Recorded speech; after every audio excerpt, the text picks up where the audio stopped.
دوسرے صحابہ کے سامنے پوچھ کر ظاہر کر دیا کہ نیکی ہی رہے گی، بالکل صحیح، اس کو برا یا غلط نہیں کہا جا سکے گا۔ بالکل۔ اور سنیں، حضرت خبیب بھی نام لیا جاتا ہے اور خباب،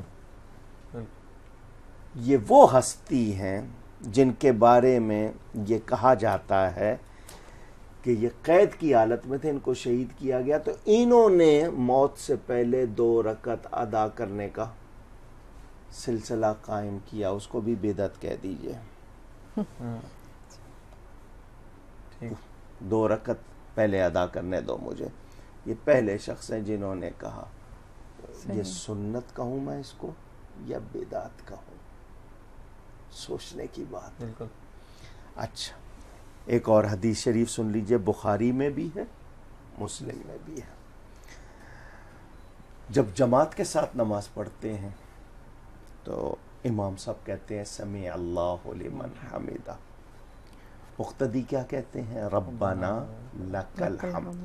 اگر آپ لفظ بڑھا دیں ثواب بڑھ جائے گا، ربنا ولک الحمد کہیں گے اور زیادہ ثواب ہو جائے گا، اللہم ربنا ولک الحمد کہیں گے اور زیادہ ثواب ہو جائے گا۔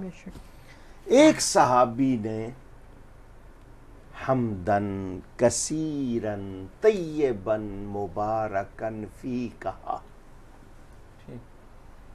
ربنا ولک الحمد کے بعد حمدن کثیرن طیبن مبارکن فی۔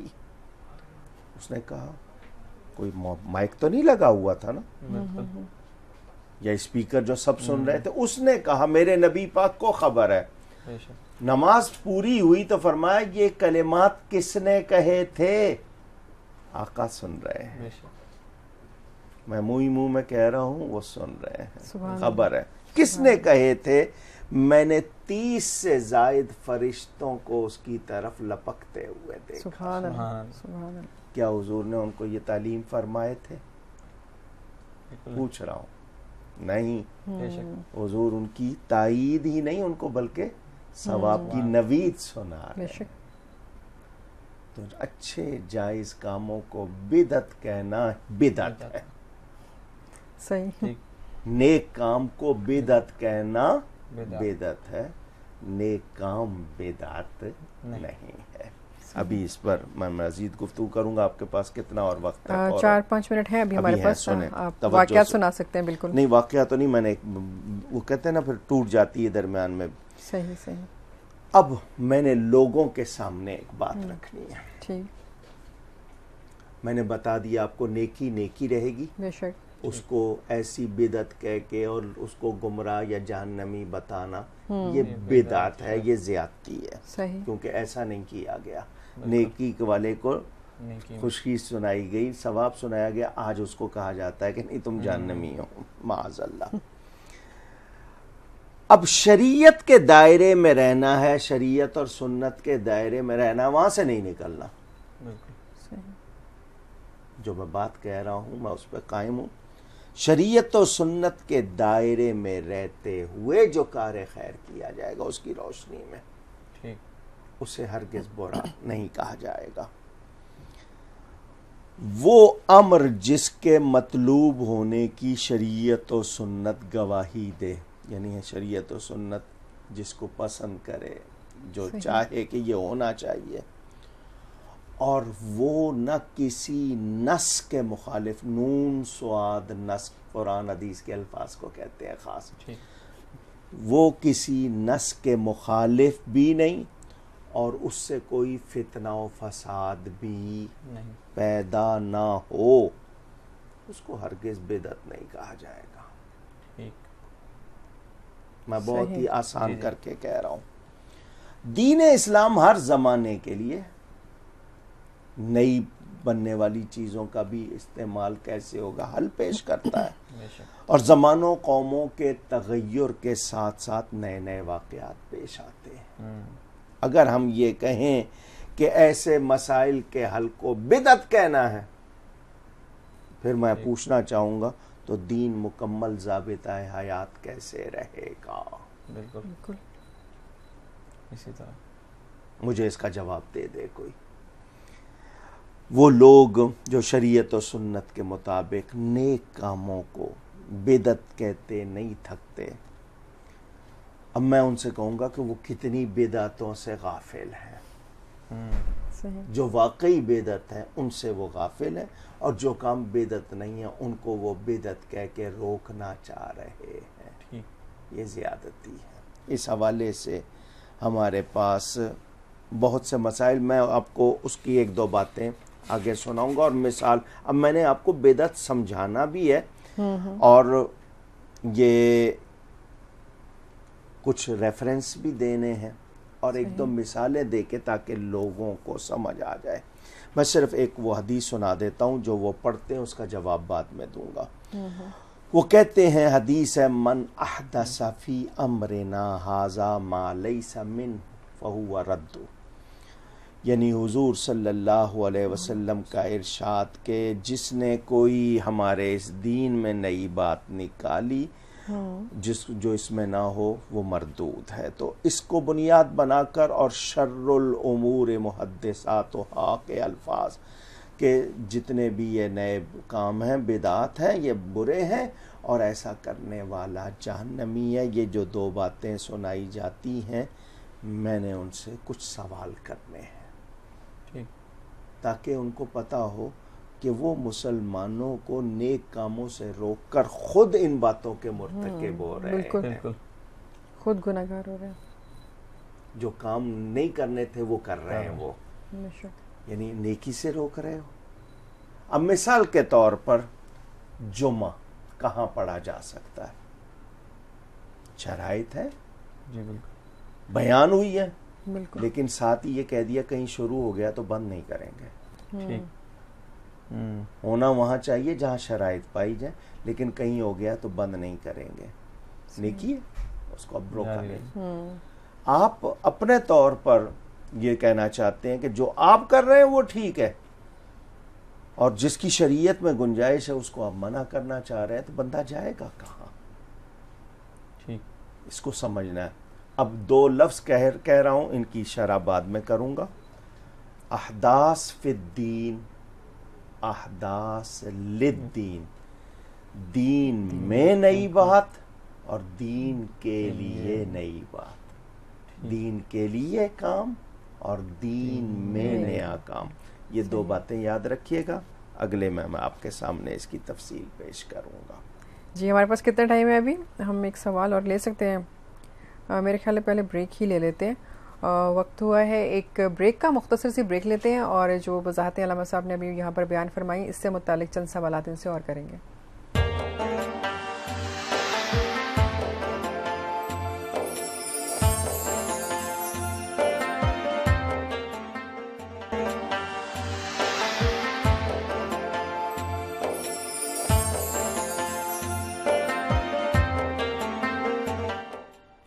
السلام علیکم ورحمۃ اللہ وبرکاتہ، پروگرام میں خوش آمدید۔ اور آج جس موضوع پہ گفتگو علامہ صاحب فرما رہے ہیں وہ ہے بدعت، اور یقیناً آپ کے ذہنوں میں ایسے بہت سارے سوالات ہوں گے، جو بہت ساری چیزیں جو عام زندگی میں ہم ایک دوسرے کو کہہ دیتے ہیں کہ یہ تو بات صحیح نہیں ہے، یہ تو بدعت ہے، اور ہم اس کو سمجھے بغیر کہہ دیتے ہیں۔ تو ان چیزوں کو کلیئر کرنا بہت ضروری ہے، کیونکہ بہت سارے ایسے کام جس میں آپ یہ الفاظ استعمال کرتے ہیں اور وہ نہیں ہوتے، تو یقیناً پھر آپ گناہ گار ہوتے ہیں۔ تو اگر آپ کے ذہن میں ایسا کوئی سوال ہے ضرور پوچھیے، علامہ صاحب اس کو کلیئر کریں گے، اور جو یہاں پر وہ بیان فرما رہے ہیں اس کو توجہ سے سنیے تاکہ آپ کا ذہن بالکل اس معاملے میں کلیئر ہو جائے۔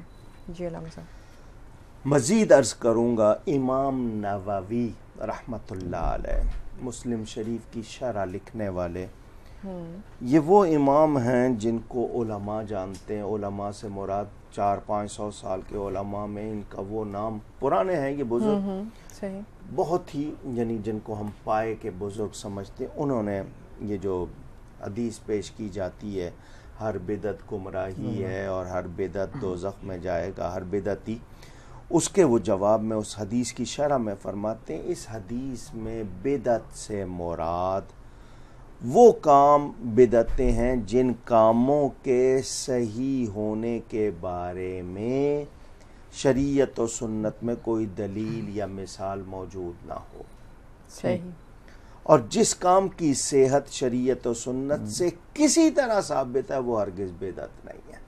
ٹھیک ہے. میں نے اس پہ قول بھی پیش کر دیا. تہذیب الاسماء واللغات یہ بھی ایک کتاب ہے. ٹھیک.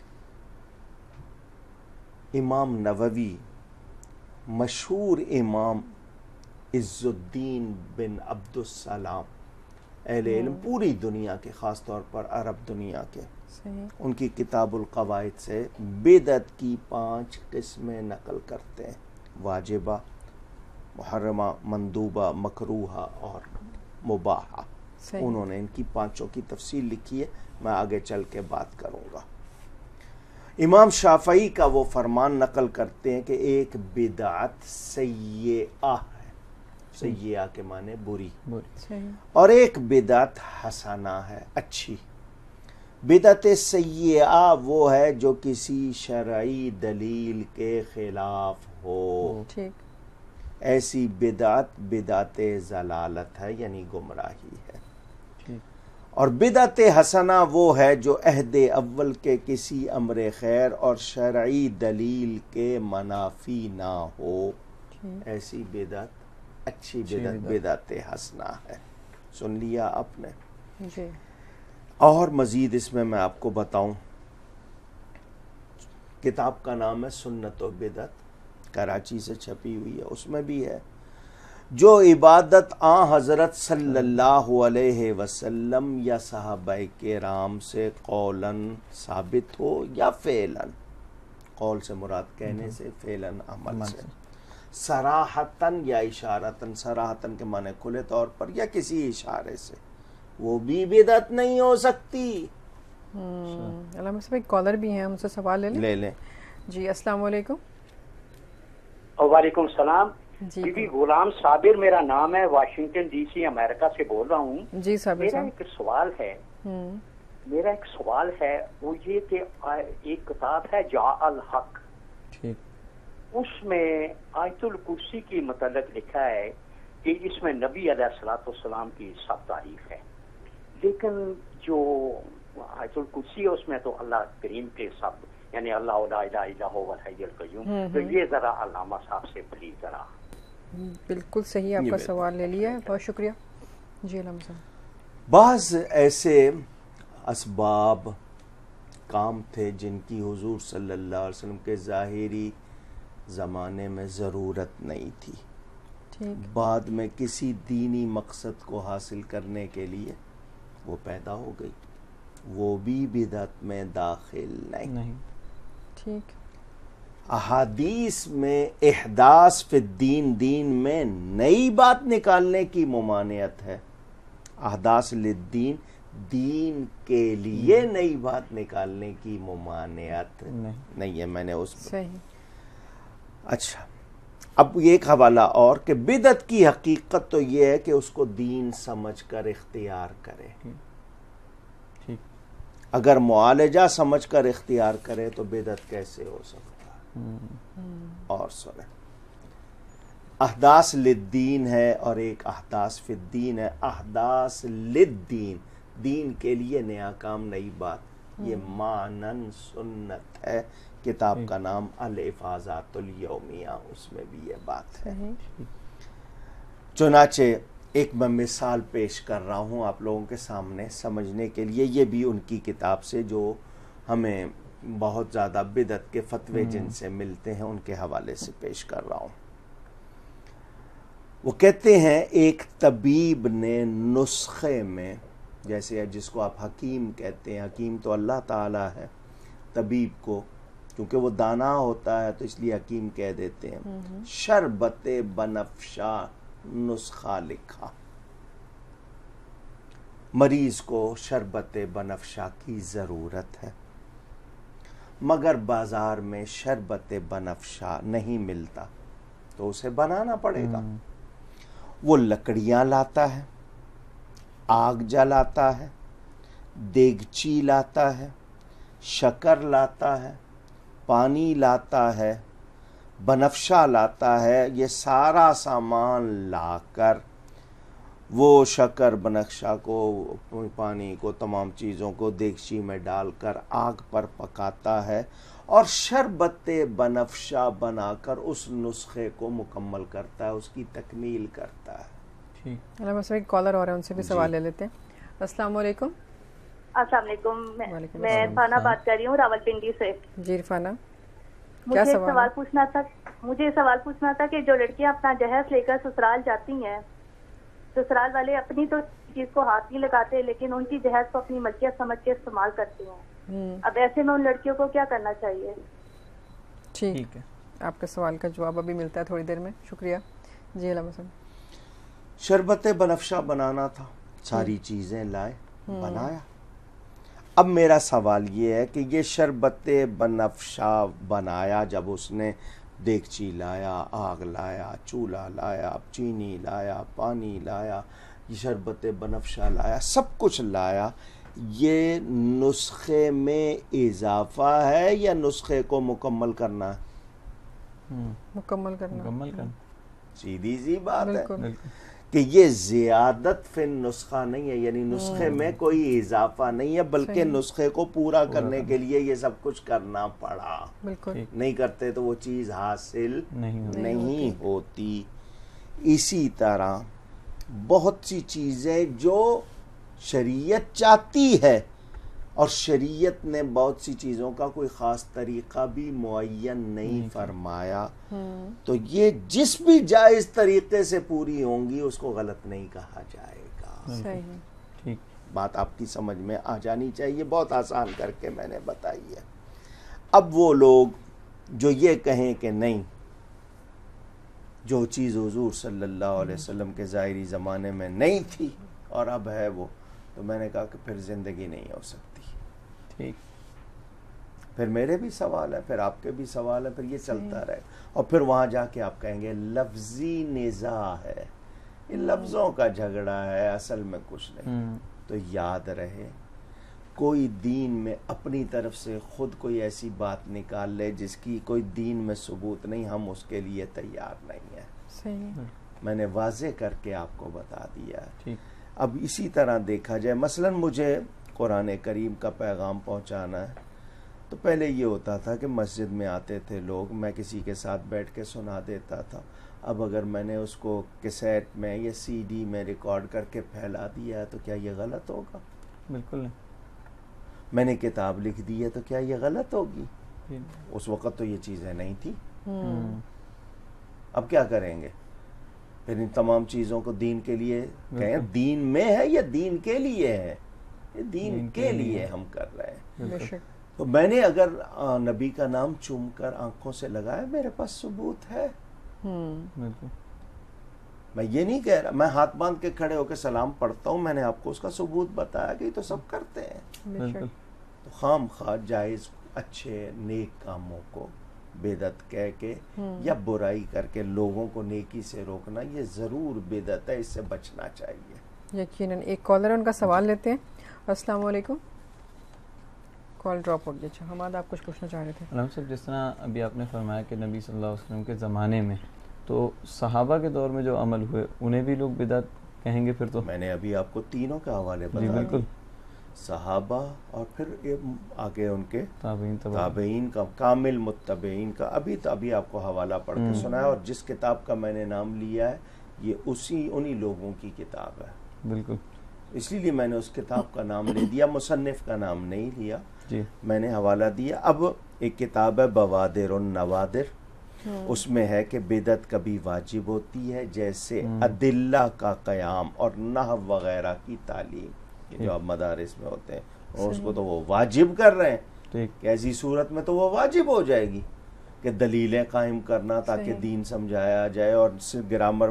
اور کبھی بدعت مستحب ہوتی، مستحب کہتے ہیں پسندیدہ کو، جیسے رباط اور مدرسہ بنانا. ایک جگہ واجب کہا. اور تمام آگے الفاظ کیا ہیں؟ اور تمام نیک کام جو پہلے زمانے میں نہیں تھے. یہ بوادر النوادر کا حوالہ ہے. ٹھیک، یہ میں اس کتاب کا حوالہ پیش کر رہا ہوں. صفحہ نمبر اس کا 777. کتاب مارکیٹ میں ملتی ہے، اس میں موجود ہے. تو ہم نے سمجھنا ہے جائز اور اچھے کاموں کو بدعت کہہ کے آج کل روکنے کی، اور پھر جو لوگ جانتے نہیں ہیں ہر چیز کو بدعت کہنے لگے، پہلے بدعت کی تعریف تو سمجھو. بالکل صحیح. تو علامہ صاحب اگر ہم یہ کہیں کہ ان تمام باتوں کے ساتھ ساتھ اگر ہم یہ سمجھ لیں کہ گناہ کس کو کہتے ہیں تو وہ زیادہ آسان نہیں ہو جائے گا کہ ہمیں پتہ ہو؟ دیکھیں جی، میں نے کہا نا گناہ سب سے بڑا شرک ہے، اس کے بعد دوسرا کہا جاتا ہے بدعت. اب بڑے گناہ جس میں غیبت ہے، جس میں قتل ہے، جس میں زنا ہے، جس میں سود ہے، ان گناہوں پہ تو بات کوئی نہیں کر رہا. جی بالکل، یہی میرا مقصد ہے کہ ہم یہ انڈرسٹینڈ نہیں کر رہے کہ گناہ ہے کیا. ہم ہر چیز کو جو چھوٹی چھوٹی ہے اس کو گناہ میں شامل کر رہے ہیں. میں نے اس موضوع پر آپ کے سامنے جتنی تفصیل رکھی ہے، کوئی سمجھدار ہوگا تو اس کو اندازہ ہو جائے گا کہ اصل جانتے ہی نہیں ہے کہ بدعت ہوتی کیا ہے. بالکل، پہلے بدعت کو سمجھیں. میں پھر کہہ رہا ہوں، بدعت وہ نیا کام، وہ نئی چیز جس کا ثبوت دین میں نہ ہو. یہاں قولاً، فعلاً، صراحتاً، اشارتاً تک کے الفاظ میں نے سنا دیے کتابوں سے. اب خام خواہ پتہ نہیں، یا تو یہ ہے کہ جی کوئی ان کا شوق ہے، یا کہہ دیا جائے کہ اندر سے ان کو کوئی اس بات کی ارج ہوتی ہے کہ نہیں جی ہم نے یہی کہنا ہے کہ ہر اچھے کام سے لوگوں کو روکنا ہے. تو ٹھیک ہے، اگر یہی آپ کا مشن ہے تو آپ اپنا شوق پورا کیجیے، لیکن یہ ذہن میں رہے کہ علماء حق موجود ہوں گے تو وہ ضرور حق بات کو واضح کریں گے. یقیناً. ایک کالر بھی ان سے سوال لے لیتے ہیں. السلام علیکم. وعلیکم السلام. کیا حال ہے جی؟ ٹھیک ٹھاک الحمدللہ. آپ کون سا بات کر رہے ہیں؟ میں سعید بات کر رہا ہوں دبئی سے. جی کیا سوال ہے آپ کا؟ میں نے مفتی صاحب سے سوال کرنا ہے. میں نے پوچھنا ہے اگر مسلم آدمی کو ہندو آدمی افطار پارٹی دیتا ہے وہ لینی چاہیے یا نہیں لینی چاہیے؟ اچھا سوال ہے آپ کا. جی اچھا علامہ صاحب نے ابھی ذکر کیا کہ مطلب ایسے بھی کچھ کام تھے جو صحابہ کرام نے اپنے اذکار میں، اپنے اعمال میں کیے جو کہ نبی کریم صلی اللہ علیہ وسلم کے سامنے اس وقت نہیں ہوئے تھے، نہیں تعلیم بھی نہیں فرمائے تھے. جی بالکل. تو آپ ایسا کوئی مطلب مثال کے طور پہ بتائیں گے تاکہ ذرا وضاحت ہو جائے. اور اس کی میں نے ابھی آپ کے سامنے رکھا نا کہ جی وہ ایک شخص رکوع سے اٹھ کے وہ پڑھ رہا ہے، حضرت بلال حبشی جو ہیں وہ 2 رکعت پڑھ رہے ہیں. حضور نے تعلیم نہیں فرمائی تھی، صحیح. لیکن انہوں نے نیکی کو کیا، حضور نے دوسروں کے سامنے ان کو، یہ اس لیے میں نے رکھ دیا. اب میں نے آپ کے سامنے اور بات رکھنی ہے، چلے آئیں بدعت پہ ہی چلتے ہیں نا.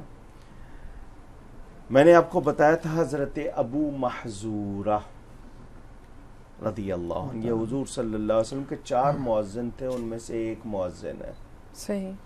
یہاں سامنے کے جو ان کے پیشانی کے بال تھے وہ جب اپنا امامہ پگڑی کھولتے تھے نا تو وہ نیچے تک آ جاتے تھے، یعنی ان کے ٹخنوں تک بعد میں سنا پہنچ گئے تھے. اچھا. یہ سامنے کے باقی بال وہ ترشواتے تھے. کسی نے دیکھ لیا، کیوں نہیں کٹواتے ان کو؟ جب سارے بال ترشواتے ہو تو انہوں نے یہ نہیں کہا کہ میں نے ایک نیا اسٹائل نکالا ہے، میں اپنا ایک الگ فیشن ہے میرا. آج کل ہم یہی باتیں کرتے ہیں. اور کہا جی یہاں پر ایک مرتبہ حضور صلی اللہ علیہ وسلم نے ہاتھ لگا دیا تھا، میں نے اس کے بعد یہاں کینچی نہیں لگائی، بال بڑھ رہے ہیں. کس نے فتویٰ لگایا ان پر کہ اتنے لمبے بال؟ کسی نے فتویٰ لگایا؟ حضور صلی اللہ علیہ وسلم کی قبر کو حضرت ابو ایوب انصاری بوسہ دیتے ہیں، روایتیں موجود ہیں. کسی نے فتویٰ لگایا؟ شفا شریف مشہور کتاب امام قاضی ایاز کی، اس میں ہے حضرت فاروق اعظم کے بیٹے جمعہ کے دن لوگوں کو جو نئے آنے والے ہیں حضور صلی اللہ علیہ وسلم کو پردہ فرمانے کے بعد جمعہ کے دن حضور کے ممبر پہ بیٹھنے کی جگہ پر یوں ہاتھ پھیر کے اپنے چہرے پہ پھیرتے ہیں، بعد میں آنے والوں کو دکھاتے ہیں دیکھو ہم تبرکات نبوی کا کتنا ادب کرتے ہیں. سبحان اللہ. کسی نے فتویٰ لگایا؟ بالکل نہیں. حضور صلی اللہ علیہ وسلم کے تبرکات. جی بہت معذرت. جی السلام علیکم. کون ہمارے ساتھ ہے؟ وعلیکم السلام. جی کون صاحب ہمارے ساتھ ہیں؟ یہ غلام فاروق راولپنڈی سے. جی غلام صاحب کیا سوال ہے آپ کا؟ میرا حضرت صاحب سے سوال ہے کہ یہ پتہ کرنا تھا کہ جن لوگوں کو زکوٰۃ اور صدقات دیے جاتے ہیں کیا وہ خود فطرانہ ادا کریں گے؟ جو صدقات لیتے ہیں وہ فطرانہ کی رقم ادا کر سکتے ہیں یا نہیں؟ ٹھیک ہے، اچھا بہت شکریہ جی. آپ جو واقعہ سنا رہے تھے اسے مکمل کیجیے. اب دیکھیے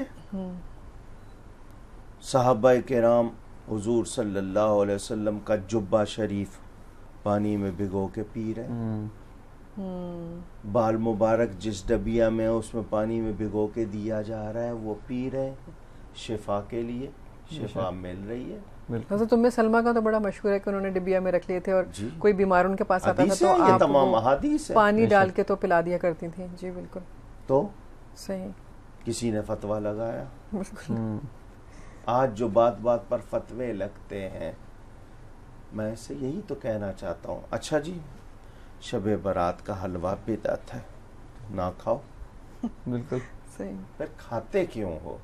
یا تو بدعت نہ کہو یا کھاؤ نہیں. اس میں بتائیں ناپاک چیز کیا ہے؟ گھی، سوجی، روا جس کو کہتے ہیں، چینی. آپ نے اس میں اگر کوئی خوشبو کے لیے کوئی چیز ڈال دی یا مغز ڈالے ہیں، پستہ، بادام وغیرہ، ان میں سے ناپاک چیز کیا ہے؟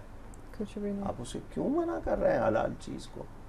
کیا حدیث شریف نہیں ہے کہ مومن میٹھا ہوتا ہے اور میٹھے کو پسند کرتا ہے؟ بالکل صحیح. یحب الحلاوہ، حضور صلی اللہ علیہ وسلم خود ان کے بارے میں میٹھا پسند فرماتے ہیں. اب آپ اس کو کہہ رہے ہیں جی نہیں، مجھے بتائیں کہاں ہے، یہ کون سا ثبوت ہے؟ اچھا جی، اور اسی طرح باتیں نکال لی جاتی ہیں جی یہ ایصال ثواب کے لیے جو کیے جاتے ہیں، سوئم 7واں 10واں 20واں 40واں عرس برسی، کہتے ہیں جی بدعت ہے. اس کے بارے میں تو بہت زیادہ کہا جاتا ہے. بلکہ ایصال ثواب کا ثبوت قرآن میں ہے، ایصال ثواب کا ثبوت حدیث میں ہے، ایصال ثواب کا ثبوت تمام شریعت کی دلیلوں میں ہے. بالکل. میں نے آپ سے کہا تھا نا، میں کھانا کھاتا ہوں اس پہ ٹائم بول دیتا ہوں تو کھانا حرام نہیں ہو جاتا. ایصال ثواب پہ دن بول دوں گا تو وہ حرام نہیں ہو جائے گا، نیکی سے روک دوں میں ایصال ثواب کر رہا ہوں تو ایمان والے روحوں کو فائدہ ہو رہا ہے، ان کے گناہ معاف ہو رہے ہیں، نیک ہے تو درجے بلند ہو رہے ہیں، تو میں کیا یہ کام چھوڑ دوں صرف اس لیے کہ ایک شخص نے کہہ دیا یا کسی ایک گروہ نے کہہ دیا کہ یہ بدعت ہے؟ جب ثابت ہے، آپ کو نہیں معلوم، اپنا ذہن کھولیے، اس کے اوپر جو پڑے ہوئے پردے ہیں وہ ہٹائیے، لوگوں کو نیک کام سے نہ روکیے. بالکل. میں اور کھانے کے ساتھ کیا کر رہا ہوں جی، کھانا سامنے رکھ کے پڑھ لیا، حدیث شریف موجود ہے، نبی پاک صلی اللہ علیہ وسلم نے کیا. پانی پلانے کا حکم دیا تو لوگوں کو پانی پلاؤ. میں محرم میں پلا دوں تو غلط، میں فلان موقع پہ پلا دوں تو غلط، یہ کیا بات ہے؟ جب حکم ہے پلانے کا اور اس پر ثواب بیان کیا گیا، بالکل، تو وہ میں اگر کسی خاص موقع پہ پلا دوں گا غلط نہیں ہو جائے گا. ہاں اگر اس کی ممانعت ہو، خاص موقع کی ممانعت ہو کہ فلاں دن فلاں کام نہیں کرنا، اگر شریعت نے منع نہیں کیا، کوئی اور منع نہیں کر سکتا. اس بات کو اگر سمجھانے کے لیے ابھی ٹائم ہے تو مجھے بتائیے، میں سمجھا دوں. ایک سوال لے لیتے ہیں پھر آپ اس کی وضاحت فرمائیے گا. السلام علیکم. وعلیکم السلام ورحمۃ اللہ وبرکاتہ. جی کون صاحب بات میرے 2 سوال ہیں. عبد الرحمان سعودیہ سے. جی سوال کیجیے. ایک تو یہ ہے کہ روزے میں نیبولائزر یوز کر سکتا ہے؟ ٹھیک ہے. ٹھیک. دوسرا سوال. دوسرا یہ ہے کہ فطرہ اور فدیہ اور زکوٰۃ یہ اپنے رشتہ داروں کو دے سکتے ہیں؟ ٹھیک ہے، بہت شکریہ، آپ کو جواب دیتے ہیں. جی علم صاحب. بات میں نے جہاں سے شروع کی تھی ذرا دہرائیے گا. وہ یہ جو ہم ایصال ثواب کی بات کر رہے تھے کہ اس پہ بھی لوگ کہہ دیتے ہیں کہ بدعت ہے. نہیں، مجھے جو لفظ کہنا تھا سوال سے میرے ذہن سے وہ نکل گیا. آپ کھانے کے حوالے سے فرما رہے تھے، کھانا آگے رکھ کے یا پھر کھانا یا تقسیم کرنا، اس کو کسی خاص دن کے حوالے سے بات کر رہے تھے. اللہم صلی وسلم وبارک علی سیدنا محمد وعلی آلہ وصحبہ. مجھے بدعت کہنے والوں سے یہ پوچھنا ہے، مطلق کھانا کھلانا غربا مساکین کو، بھوکوں کو، جائز ہے یا نہیں ہے. بالکل جائز اور اللہ کا پسندیدہ کام. ایصال ثواب کے حوالے سے اگر میں نے آپ کہہ دیتے ہیں جی میں نے فلاں کی طرف سے ہے، اس میں کچھ منع نہیں ہے، تو اس میں کیا منع ہو جائے گا؟ بالکل صحیح. ٹھیک ہے. حج بدل ہم کرتے ہیں یا نہیں کرتے؟ بالکل. حضور صلی اللہ علیہ وسلم سے پوچھا گیا یا نہیں کہ میری ماں نے حج نہیں کیا تھا، کیا میں اس کی طرف سے حج کروں؟ حضور نے اجازت دی یا نہیں دی؟ تو دوسرے کو فائدہ پہنچانے کے لیے میرا عمل. اب ایک شخص وفات پا گیا، مسلمان ہے، میں نماز جنازہ پڑھ رہا ہوں، میرے نماز پڑھنے سے اس کو فائدہ ہو رہا ہے یا نہیں ہو رہا؟ اور اگر وہ نیک ہے تو اس کی نماز پڑھنے سے مجھے فائدہ ہو رہا ہے. بالکل. شریعت میں یہ چیزیں ہیں یا نہیں ہیں؟ صحیح. تو ایک دوسرے کو تو فائدہ پہنچانے کے لیے کہا گیا ہے. بالکل. اور ہم اسی میں ہی آڑے آ رہے ہیں. جائیں گے کہاں؟ ایصال ثواب کے حوالے سے بالکل کلیئر ہے، کوئی شبہ ہی نہیں ہے، ثابت ہے، کیا جاتا ہے. اگر واقعی غلط ہے، کچھ کتابوں میں لکھ دیا کہ ہندوؤں کی رسم ہے، پھر آپ کیوں شریک ہوتے ہیں؟ پھر آپ کیوں کرتے ہیں؟ کیونکہ کسی غلط کام کی تائید کرنا یا اس میں شامل ہونا کیا وہی حکم نہیں ہوگا؟ بالکل. اس کا مطلب لڑوانے کے لیے باتیں ہیں، ورنہ ہرگز اس میں کوئی ایسی برائی نہیں ہے. اب آپ اپنے کاموں کی لسٹ بنائیے جن کو آپ دین سمجھ کر یا نیکی سمجھ کر کرتے ہیں، اور پھر مجھے اس کو اسی حساب سے دکھائیے جس طرح آپ ثبوت مانگتے ہیں، پھر مجھے بھی ان کا ثبوت فراہم کیجیے. میں نے جو بات کرنی تھی مجھے یاد آ گئی. منع کرنے کے حوالے سے میں بات کر رہا تھا. جس کو شریعت نے منع نہیں کیا اس کو کوئی منع نہیں کر سکتا. ٹھیک ہے.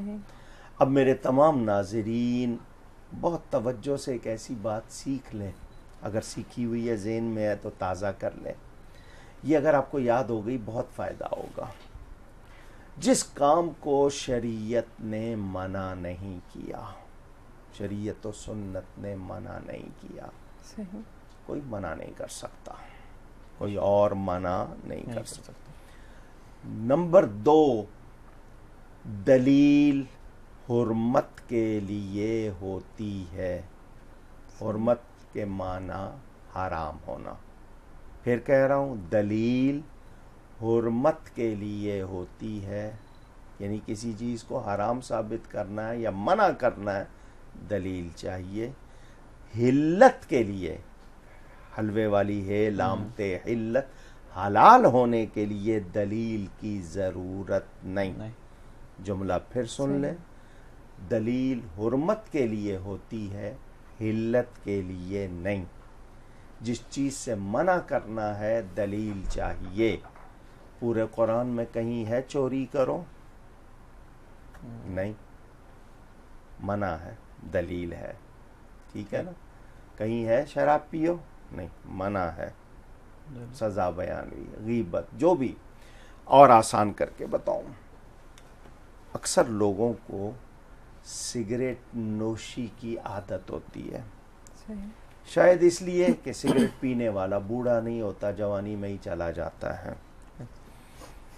ہوتا ہے بعض لوگوں کو شوق اپنے آپ کو خود ہی مارنے کا. سگریٹ نوشی کرنے والے جانتے ہیں کہ انہیں پوچھنا پڑ جاتا ہے میں سگریٹ پی سکتا ہوں، ورنہ بورڈ لگا دیا جاتا ہے نو اسموکنگ، سگریٹ نوشی منع ہے. کیوں منع کرنا تھا بورڈ لگانا پڑا؟ اگر منع نہیں کرنا تھا تو بورڈ نہیں لگا، آپ پی سکتے تھے.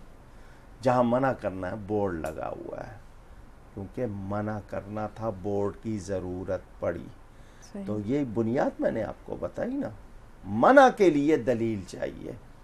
وہ لوگ جو کہتے ہیں میلاد کے بارے میں، شب برات کے حلوے کے بارے میں، یا سوئم 10واں 20واں 40واں کے بارے میں، ان سے کہیں دکھائیں کہاں منع ہے.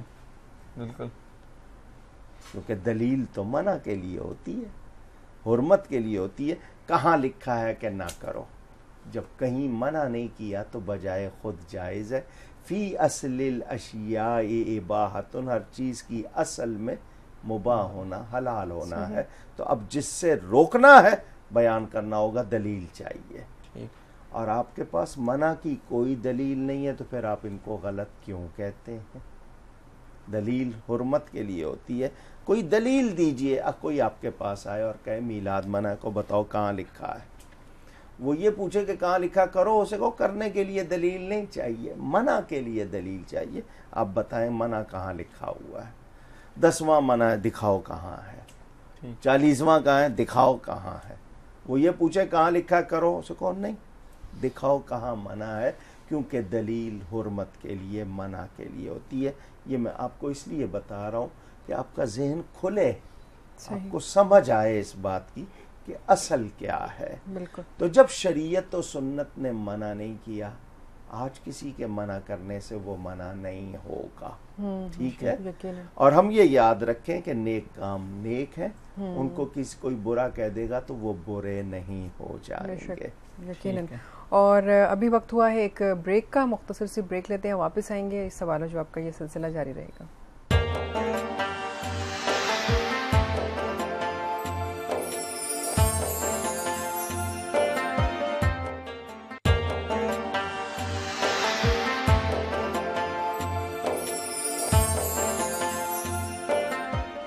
السلام علیکم ورحمۃ اللہ وبرکاتہ. پروگرام میں ایک بار پھر خوش آمدید. اور ہاں، یہاں پر گفتگو ہو رہی ہے بدعت کے حوالے سے. علامہ صاحب نے بڑی مفصل گفتگو فرمائی اس حوالے سے، اور بہت سارے ابہام جو ہمارے ذہنوں میں تھے وہ بھی کلیئر ہوئے. یقیناً آپ کے ذہنوں میں بھی بہت سے ایسے سوالات اٹھ رہے ہوں گے جو کہ اس وقت کلیئر ہو چکے ہوں گے کہ کیا چیز صحیح ہے اور کیا چیز غلط ہے. ابھی کچھ کالرز نے سوالات پوچھے تھے، اب ہم ان جوابات کی طرف آتے ہیں. علامہ صاحب سے پوچھیں گے کہ کیا جوابات ہیں ان کے. علامہ صاحب، یہ صابر صاحب تھے یو ایس اے سے، انہوں نے سوال کیا کتاب جعل حق میں آیت الکرسی کے حوالے سے لکھا کہ وہ نبی علیہ السلام کی شان میں ہے یا اس میں شان بیان کی گئی ہے، تو اس حوالے سے بیان فرمایا کہ وہ ان کے لیے مسئلہ تھا. ہو سکتا ہے وہیں انہوں نے وضاحت بھی کی ہو. قرآن سارے کا سارا میرے نبی کی شان میں ہے. آپ کہیں گے اس میں تو عذاب کی آیتیں بھی ہیں، حلال حرام کی بھی ہیں، وہ بھی میرے نبی کی شان ہے. جو ان کو مانتا ہے اس کے لیے ثواب ہے، جو ان کو نہیں مانتا اس کے لیے عذاب ہے. جس کو وہ حلال کہتے ہیں وہ حلال ہے، جس کو وہ حرام کہتے ہیں وہ حرام ہے. تو آیتیں انہی پر اتری، ان کی برکت سے ملی. اس میں اگر بیان، کیونکہ آپ کو صرف لفظی ترجمے پہ توجہ ہوگی، علماء کی توجہ اس میں بہت سی باتوں پہ ہوتی ہے، شان نزول پر. تو سارا قرآن نبی پاک صلی اللہ علیہ وسلم کی شان ہی واضح کر رہا ہے. تو اگر نہیں سمجھ آئی ہے تو وہاں پر کسی اچھے عالم سے بیٹھ کے سنیں گے، وہ سمجھا دے گا انشاءاللہ. یہ عرفانہ صاحبہ تھیں راول پنڈی سے، ان کا سوال تھا کہ جو لڑکیاں اپنے جہیز میں سامان لے کے جاتی ہیں تو سسرال والے یہ کرتے ہیں کہ ان کا سامان استعمال کرنا شروع ہو جاتا ہے، تو وہ چاہ رہے تھے اس کی وضاحت کریں کیسے. اصل میں ہم لوگ پتہ نہیں ان چکروں میں یا ان الجھنوں میں کب تک رہیں گے. خدا کرے کہ لوگوں کو سمجھ آ جائے. حالانکہ قانون ہمارے ہاں بنتے ہیں، اور لیکن قانون کو توڑنے والے بھی ہم ہی ہیں، تو ہم ان پر عمل نہیں کرتے. یہ جہیز کیا ہے، یہ سامان کیا ہے، سب کون سی چیز لے جانی، آپس میں محبتیں ہوں، آپ لوگوں کی زندگی خوشحال رہے، وہ سب چیزیں. باقی یہ تو ایسی عارضی ہیں. وہ جو سامان دیا جاتا ہے وہ لڑکی کے لیے ہوتا ہے، اس کے ماں باپ کی طرف سے. آج کل لڑکی کی طرف سے ہو نہ ہو، لڑکے والوں کی فرمائش پر ہوتا ہے، کیونکہ بیچا جاتا ہے. میں تو یہی سمجھوں گا کہ لڑکے بیچے جاتے ہیں، یا لڑکیاں جو ہیں وہ خریدتی ہیں لڑکوں کو پیسے دے کے سامان کے بدلے. معاف کیجیے گا، آپ کو برا لگے گا، لیکن ہو یہی رہا ہے. جو لڑکے یا ان کی مائیں جہیز مانگتی ہیں وہ میرے نزدیک نہایت گھٹیا لوگ ہیں، لالچی دنیا کے کتے، جن کو دنیا کی ہڈیاں چاہیے. بہت بڑی بات میں نے کہی ہے. کیوں؟ شاید آپ پر اثر کر جائے. ہم لوگوں نے اپنے پورے معاشرے کو بگاڑا ہوا ہے. بچیے اس سے. کتنی بچیوں کی عمریں گزر جاتی ہیں، سامان نہیں بن پاتا، شادی نہیں ہو پاتی ان کی. تو وہ خواتین جو جہیز مانگیں یا وہ نوجوان جو سسرال سے فرمائشیں کریں بہت گھٹیا لوگ ہیں، بہت ہی گھٹیا لوگ ہیں، اپنے آپ کو بیچتے ہیں وہ لوگ، ان کو بچنا چاہیے. مجھے عادت نہیں ایسے لفظ کہنے کی، لیکن میں مجبور ہوں کیونکہ مجھے اس چیز پر بہت تکلیف ہے. اب یہ دوسری بات کہ انہوں نے وہ جو سامان دیا وہ اپنی بیٹی کو دیا ہے، آپ کے پاس وہ اپنی چیز ہے لیکن کہیں اس کی استعمال کرنی ہے، تو یہ ایک ضد بنی ہوئی ہے. وہ بچی کے لیے سارا گھر استعمال کرے، کوئی حرج نہیں ہے، لیکن یہ احساس دلانا کہ نہیں اس کا کریں اپنا روک لیں، تو یہ بہت ہی پھر وہی گھٹیا پن کی بات آ جائے گی. بالکل یہ آپ اپنا اخلاق جو ظاہر کر رہے ہیں نا، بتا رہے ہیں کہ آپ کی اصلیت کیا ہے. بچیے ان چیزوں سے، ہو سکے تو محبتیں لائیے. اللہ کرے. ایک کالر ہے، ان کا سوال بھی شامل کر لیتے ہیں. السلام علیکم. السلام علیکم. جی وعلیکم السلام. جی کون صاحبہ بات کر رہی ہیں؟ جی میں شمائلہ بات کر رہی ہوں. جی شمائلہ کیا سوال ہے آپ کا؟ جی میری نورانی صاحب سے سوال ہے. انہوں نے ماشاءاللہ بڑا اچھا کلیئر کیا اور آج میری کافی چیزیں کلیئر ہو گئی ہیں بدعت کے لحاظ سے، تو میں بڑا شکر گزار ہوں آپ ساروں کا. تو میں یہ پوچھنا چاہ رہی ہوں ڈاکٹر صاحب سے کہ میں سعودی عرب میں رہتی ہوں، اور جب ہم مدینہ منورہ جاتے ہیں مطلب مسجد نبوی میں، تو وہ عورتوں کی سائڈ پہ تو بند ہے، لیکن مردوں کی سائڈ پہ وہ آپ کو دعا نہیں کرنے دیتے یا آپ کو کھڑا نہیں ہونے دیتے، اور وہ کہتے ہیں کہ یہ حرام ہے یا بدعت ہے کہ آپ نبی کے وسیلے سے مانگیں. اور یہ بات میں نے وہاں پر رہنے والے بہت سے لوگوں سے جو عربی ہیں ان سے یہ بات کلیئر کرنے کی کوشش کی ہے. ان میں کچھ لوگ تو کہتے ہیں کہ جی یہ ٹھیک ہے آپ نبی سے مانگے، لیکن کچھ لوگ کہتے ہیں کہ یہ غلط ہے، اللہ سے ڈائریکٹ مانگے. تو میں جاننا چاہتی ہوں کہ حقیقت کیا ہے، کیونکہ اتنی بڑی جگہ پہ جا کے بھی اگر میں اپنے نبی سے نہیں مانگوں گی تو میں کس سے مانگوں گی؟ ٹھیک ہے، ہم آپ کو آپ کے سوال کا جواب دیتے ہیں. اچھا نام صاحب، یہ سعید صاحب سے دبئی سے سوال کر رہے تھے. جس طرح عام طور پہ دیکھا جاتا ہے باہر ممالک میں کہ کوئی ہندو یا دیگر مذاہب سے تعلق رکھنے والے مسلمانوں کو افطار پہ دعوت دیتے ہیں، تو کیا یہ جا سکتے ہیں؟ ان کا جانا ٹھیک؟ کوئی بھی غیر مسلم اگر آپ کسی کمپنی میں کام کر رہے ہیں، لیبر ہے وہاں پہ یا اسٹاف ہے، اکٹھے مل کے کھاتے ہیں، کینٹین میں کھاتے ہیں، کھانا حلال ہونا چاہیے. کھانے میں کوئی مشکوک ڈاؤٹ فل چیز نہیں ہونی چاہیے. باقی یہ کہ مل کے کرتے ہیں. ہاں اگر غیر مسلم کا کھانا کھا کر یہ لحاظ آ جائے کہ آپ اس کو سچ بات نہ کہہ سکیں، پھر وہ کھانا نہ کھائیے، بھلے پڑوسی ہو، بھلے رشتہ دار ہو. حق بات کہنے سے جو آپ کو روک دے وہ کھانا آپ کے لیے درست نہیں. تو یہ ذہن میں رہے کہ جہاں بھی ساری دنیا میں ایک دوسرے کی مصنوعات لیتے ہیں، خریدتے ہیں، شرط یہ ہے کہ حلال ہو اور اس میں کوئی ڈاؤٹ فل چیز نہ ہو تو کھا سکتے ہیں، کوئی ایسی بات. غلام فاروق صاحب تھے پنڈی سے. ان کا سوال یہ تھا کہ جن لوگوں کو ہم جو ہے صدقات، عطیات یا خیرات دیتے ہیں، کیا وہ بھی فطرانہ ادا کریں گے؟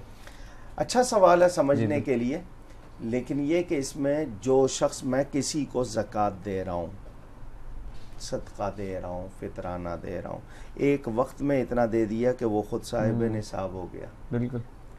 تو وہ صاحب نصاب اگر ہو گیا تو سال تو نہیں اسے گزرا ہے، لیکن اس کی اگر ضرورت ہے تو میں دوں گا اس کو. وہ اگر اس وقت اس کے پاس اتنا پیسہ آ گیا کہ وہ صاحب نصاب ہو گیا تو وہ اپنا فطرانہ دے گا، اگر اتنا آ گیا.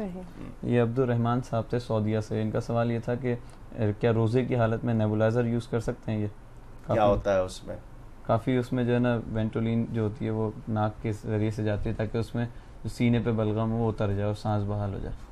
کوئی بھی چیز انجیکشن کے ذریعے ہو، انہیلر کے ذریعے ہو، کسی آلے کے ذریعے ہو، کوئی گنجائش نہیں ہے. اچھا.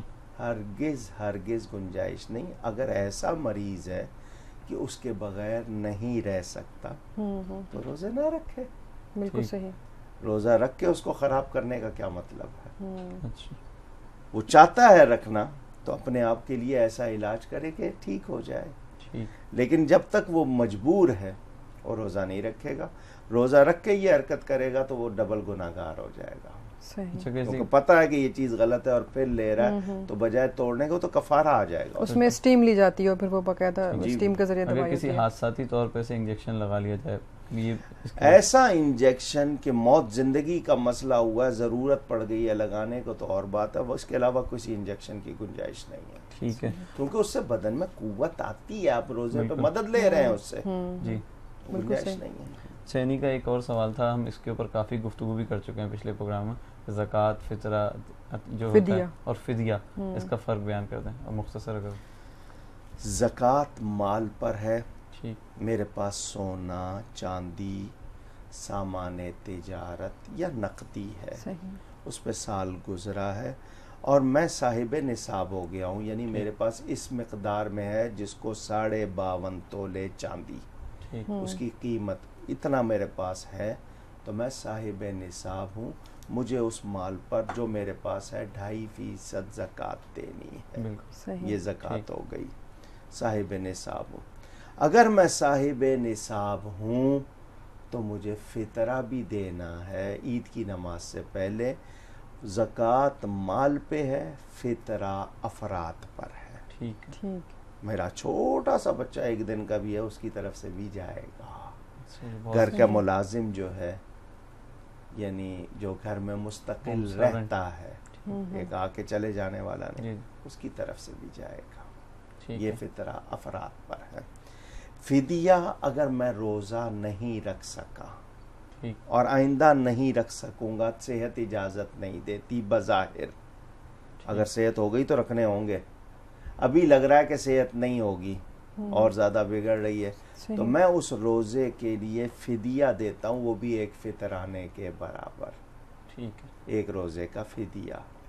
لیکن کل کو صحت ہو جاتی ہے تو مجھے روزہ رکھنا چاہیے, بھلے فدیہ دے چکا ہوں. ٹھیک ہے نا. اور فدیہ جب بھی دیا جائے, فطرانہ دیا جائے, اپنی حیثیت کے مطابق دیا جائے.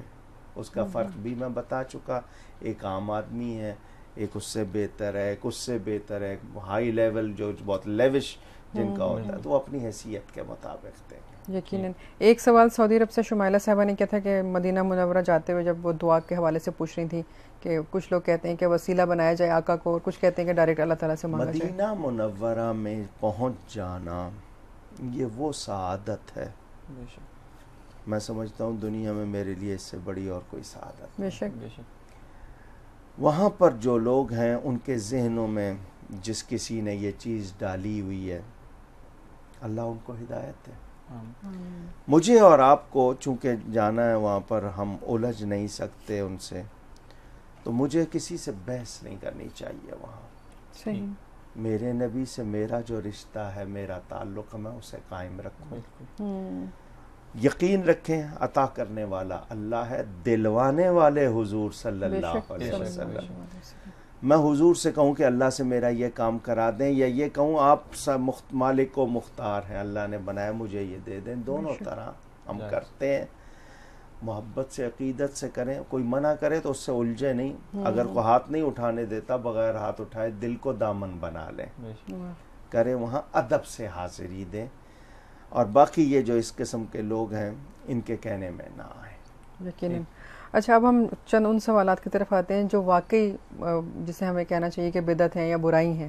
جیسے ایسی بہت ساری رسمیں ہیں جو شادی بیاہ میں اب ہونے لگی ہیں جو کہ نہیں ہونی چاہیے, اور وہ لڑکے والوں پر بھی اور لڑکی والوں پر بھی بوجھ ہوتی ہیں. ان کے حوالے سے آپ کیا فرمائیں گے؟ سوچا جائے واقعی, یعنی جو کام واقعی بدعت ہے نا ان کو روکیں, جو بدعت نہیں ہے جائز اچھے کاموں کو بدعت. یہ جو ڈانڈیا ہے